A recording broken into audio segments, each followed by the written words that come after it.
wanna be down with the king. It's the Sports Kings. Sports Kings. Big Mike. He might fall off the wagon in the next 10 minutes. And Rob Calloway. It's about bringing talent. It's not about all the flash and glitz and glam. Not your average sports talk show. The Sports Kings. This is NFL legend, Work Done. This your boy D. Howard, a.k.a. Superman. I'm Jerome Bettis, the bus. It's Cam Newton. Holla at your boy already. This is Hank Aaron, and I'm down with the king. Tell a friend, Kings is back.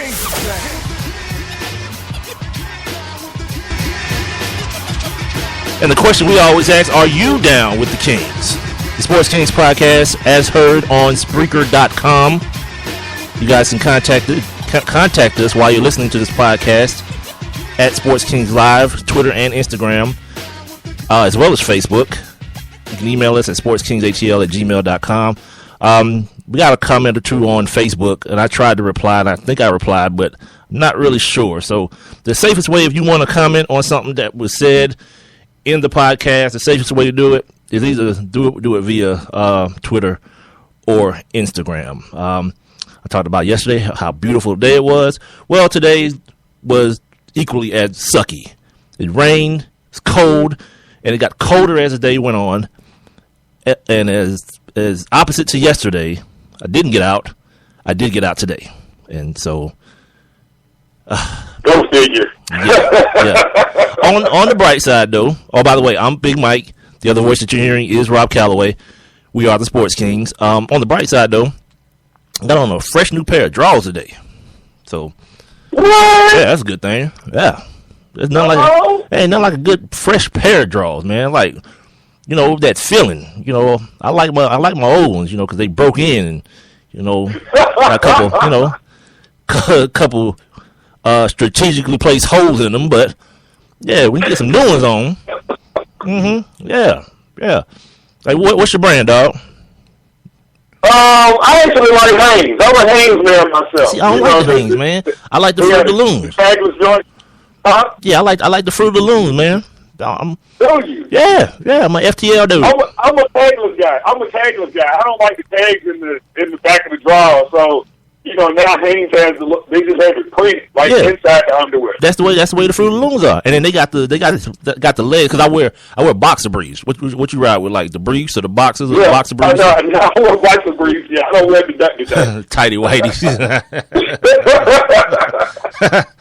Yeah, so, you know, Fruit of the Loom got the joints that don't ride, the legs don't ride up and then, yeah, man, these joints they nice, boy. It's like the Cadillac of drawers. Well, let me just ask you, did you put pants on? Did you just walk around filing your Fruit of the Loom?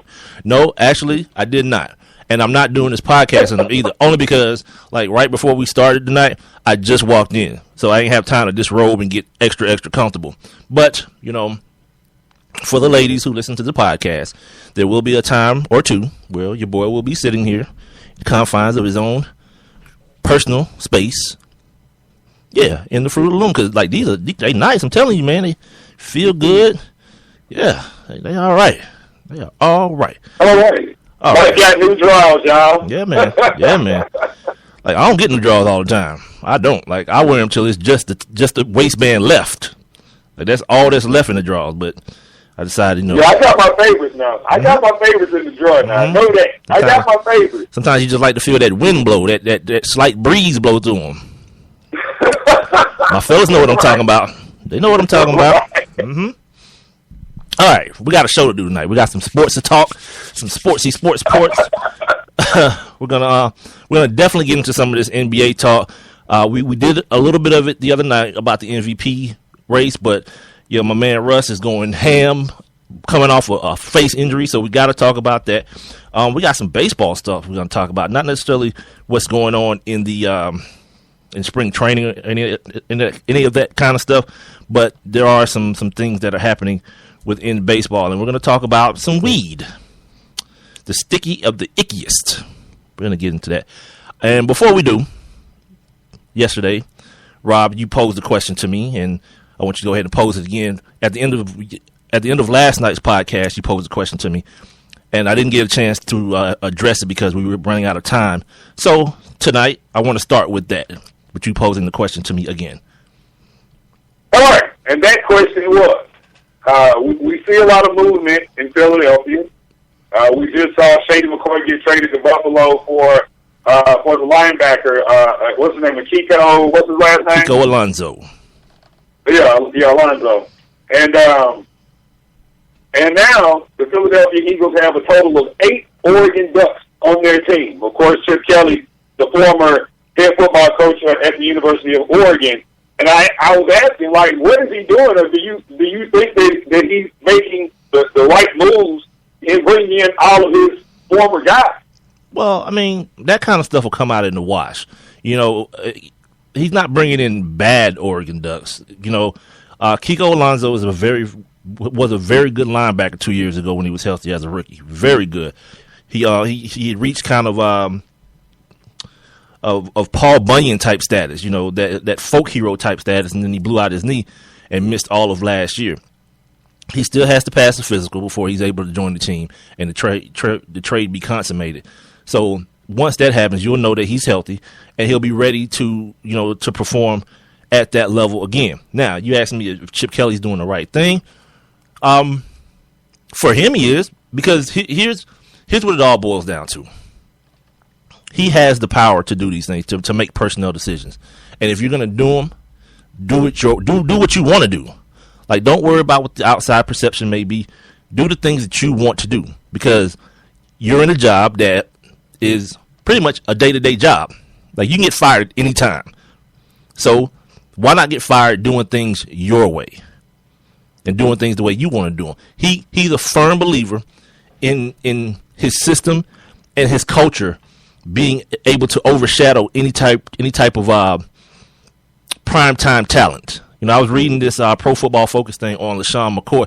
It was very, very, very, very, very, very, very in depth. And I challenge the people who listen to this podcast that if you want to get, you know, some in depth football knowledge and know what players are actually doing by the analytical numbers, you know, log on to ProFootballFocus.com. They talked about how 2 years ago Shady led the league in rushing, and they talk about how by their grades, they grade on the same system that the GMs grade on. So let me say that the Philadelphia offensive line is the best run blocking offensive line in the National Football League.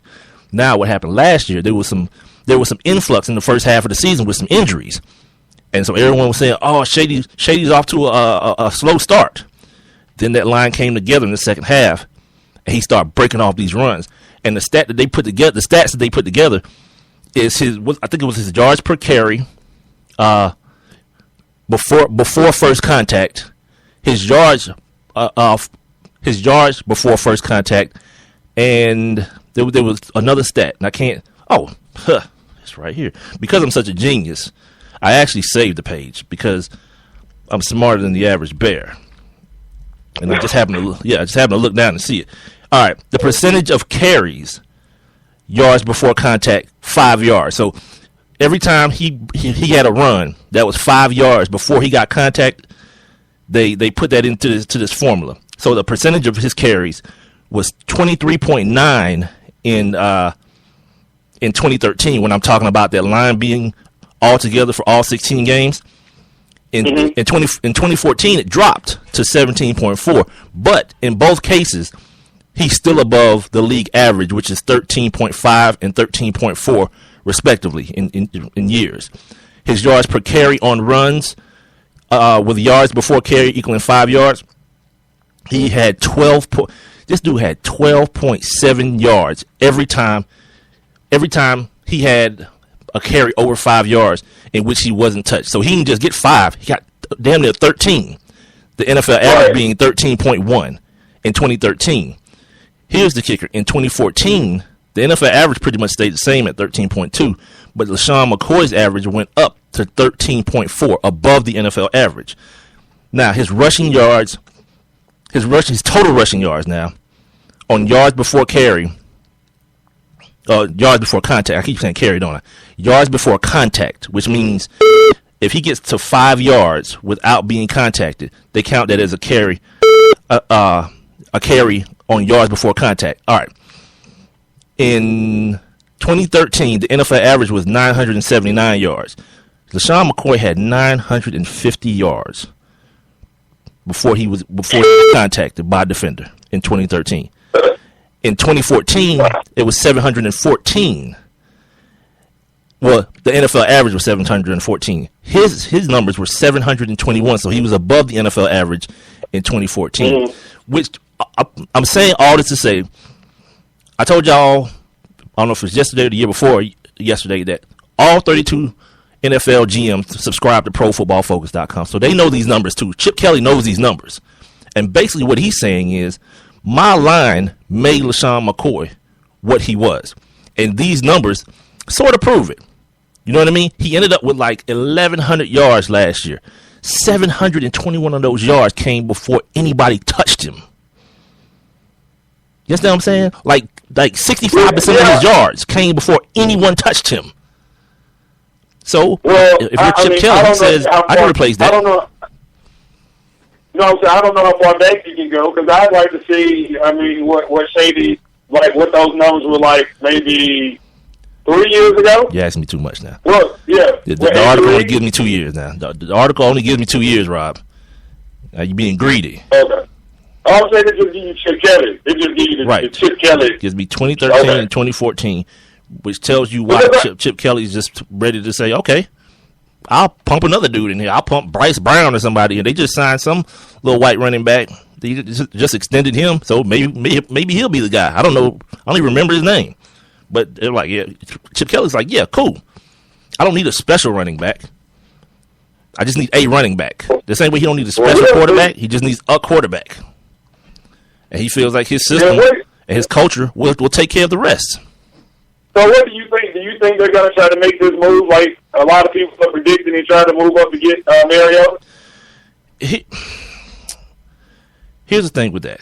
This is another one of those, ESPN pumping you full of this. Oh, yeah, everybody says he's going to do this and do that. All right, ESPN folks. Here's what I know to have happened. I know the market was set, right? The Redskins set the market with 3 1s and a 2. They gave away 3 first-round picks, my friend, and a second-round pick to go from 6 to 2. Now, let's talk about this hypothetically as the draft order goes, right?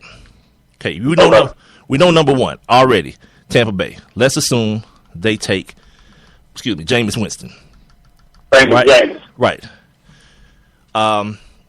At number 2. Now, there is kind of a need for quarterback there. Now, the Titans are telling everyone how they love Zach Mittenberg. They love him.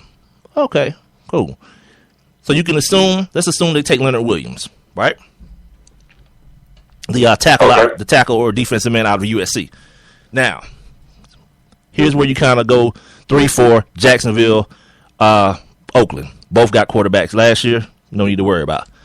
But then you have the Washington Redskins. Now, Jay Gruden has already said that RG3 will be his starting quarterback going into training camp. But as far as I know, by my watch, it's March. I can say anything right now. But if Mariota falls to 5, how do we know Jay Gruden don't pull a fast one? But let's say he doesn't, right? Let's say he doesn't. Let's say he goes and tries to bolster that defense, and he picks a defensive end, one of them. He just reaches in the bag because there's so many of them, these pass rushers, and just pulls one out. Okay, he pulls out Shane Ray. All right, the Missouri kid is gone. Okay, next up, the Jets and Geno. Now, they're done with Geno. They're done. And by the way, this is the part that I love about this current CBA. The fact that if you draft a quarterback early and he don't show you nothing, you can throw him on the scrap immediately. Right. No, it ain't that you don't own nothing. I mean, a first round pick, like, what was Cam's deal? Cam's deal was 25. Luck's deal was like 26, guaranteed for 3 years or something like that. But that's chump change. Like, understand this. Cam's whole deal was half of Matthew Stafford's signing bonus when he got drafted. Right, that's what I was saying. That's what I was saying. You don't really owe him anything. Yeah. I mean, so if he sucks, If he's Jake Locker or whoever, like, all right, I'm cool. I'll go back in the draft and get me another one in 2 years. I'm good.